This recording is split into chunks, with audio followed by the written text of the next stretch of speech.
Over the summer, I met Maria, a small coffee farmer like many in Nicaragua.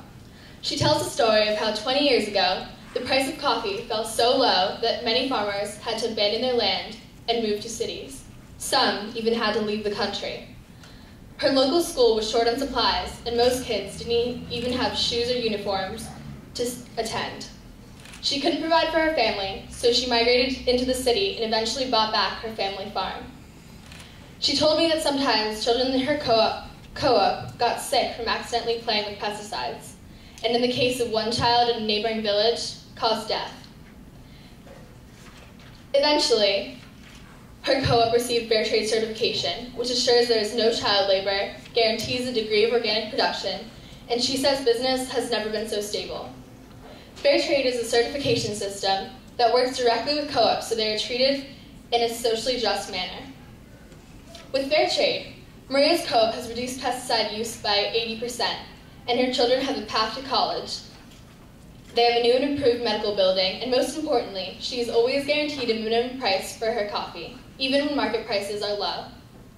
Thanks to Fair Trade's social premium, her co-op was able to make investments with extra revenue that ensures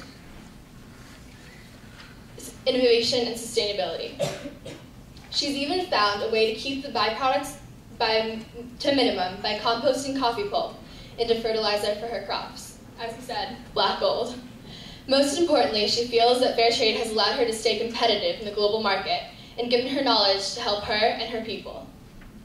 Every day, we should wake up feeling lucky that we have good roads, a wealth of imported products available to us, and that we can send our children to local schools. Because of this, I believe we have a duty and a right to give back to developing countries around the world that provide us with the products that we use every day, such as sugar, pineapple, coffee, and chocolate, just to name a few. But the best thing about Fair Trade is it's not charity. It's not a donation. It's trade, not aid. You, the consumer, aren't giving free money to the producer.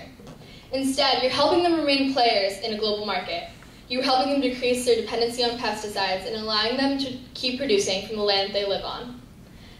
This embodies a famous Chinese proverb saying, "Give a man a fish and you feed him for a day. Show him how to catch fish and you feed him for a lifetime." When I was younger, I remember meeting other Fair Trade producers and listening to them talk about how wonderful it was to be able to come to America and see their products on the shelf, being able to trace it from literally the bean to the bar. One of the greatest experiences I've had thus far is being able to bring a coffee producer from Mexico, Angelino Espinosa, to meet consumers in Princeton. He got to come to McCaffrey's and see his coffee on the shelf, and later on, we went to the Whole Earth Center where consumers were delighted to meet him and literally meet the person who grew their coffee. It really opened my eyes to how the choices we make here in the supermarket aisle, conventional versus fair trade, can really change lives around the world. We, the consumers, are literally able to vote with our dollars towards a more socially just world. And when a consumer becomes aware of the impact that fair trade has on people everywhere, it becomes an easy choice, especially for consumers that are concerned about buying local, since fair trade certification complements this by allowing the products that we can't grow in the U.S., such as coffee and chocolate, to be grown outside of the U.S. in a socially just manner. The good news is that more and more people are becoming aware of fair trade, partly because of the Fair Trade Town campaign that helps spread awareness and work with retailers to bring fair trade products to towns. However, there are still hundreds and thousands of producers who are being oppressed by the conventional agricultural system. This is exactly why I started Fair Trade Princeton, a campaign to increase awareness about fair trade in our town. Often people wouldn't take me seriously. Most of the people I met didn't even know what fair trade was.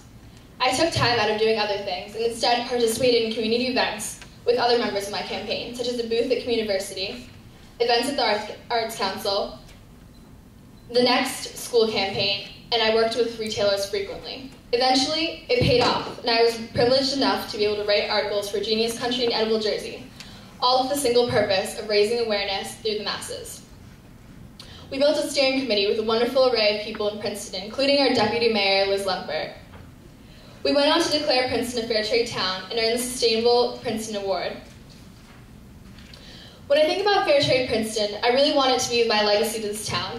I want consumers to feel empowered to make the right decisions and with that, be able to make a difference in the lives of millions of farmers worldwide.